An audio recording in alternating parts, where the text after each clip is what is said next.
नमस्कार मंडळी, तेजल्स kitchen and life या आपल्या यूट्यूब चॅनलवरती आपलं सर्वांचं स्वागत आहे.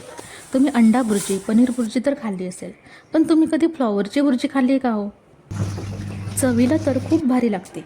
लहानांपासून मोठे देखील आवडीने खातात. जास्त वेळ न घालवता चला रेसिपीला सुरुवात करूया. फ्लॉवरचे तोडून असे तुकडे करून घ्यायचे. फ्लॉवरमध्ये ना कधी कधी किडे निघतात, म्हणून मी एक एक असे व्यवस्थित चेक करून घेते.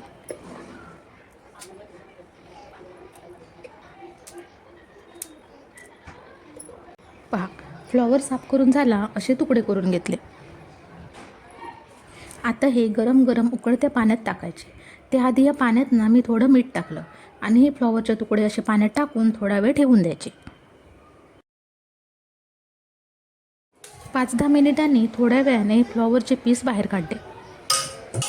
गरम गरम आहेत म्हणून मी असे चमच्यानेच एक एक करत बाहेर काढते. आता अशा किसणीवर हे फ्लॉवरचे तुकडे किसून घ्यायचे, म्हणजे बुर्जीचं टेक्स्चर येईल.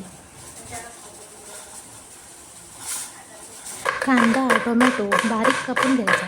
चॉपरमध्ये बारीक केला तरीही चालेल. 1 चमचा तेल घेतलं. तेल गरम झाल्यावर कांदा टाकला.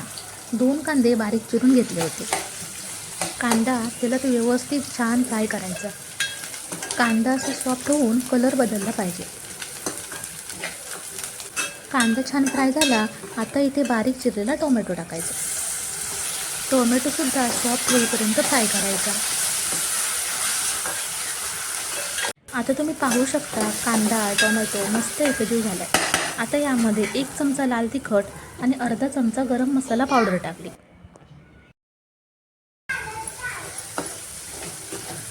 1 चमचा आलं लसूण पेस्ट घ्यायची. मसाले छान मिक्स करून झाले की यामध्ये बारीक केलेला फ्लॉवर टाकायचा. चवीपुरती मीठ घेतले. बुर्जी खूप सुकी वाटत असेल तर वरून थोडं पाणी शिंपडायचं. आता असं वरती झाकून ठेवून झाकणावर पाणी ठेवायचं आणि बुर्जी 10 मिनिटे शिजवून घ्यायची. 10 मिनिटांनी झाकण उघडलं. पहा, बुर्जी छान शिजली आहे.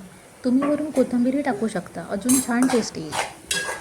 बुर्जी तयार आहे. एकदा नक्की करून पहा. आणि व्हिडिओ आवडला तर जाता जाता आपल्या चॅनलला सबस्क्राईब करायला विसरू नका. चला तर मग मंडळी, बाय बाय. पुन्हा भेटूया अशीच एक छान रेसिपी घेऊन.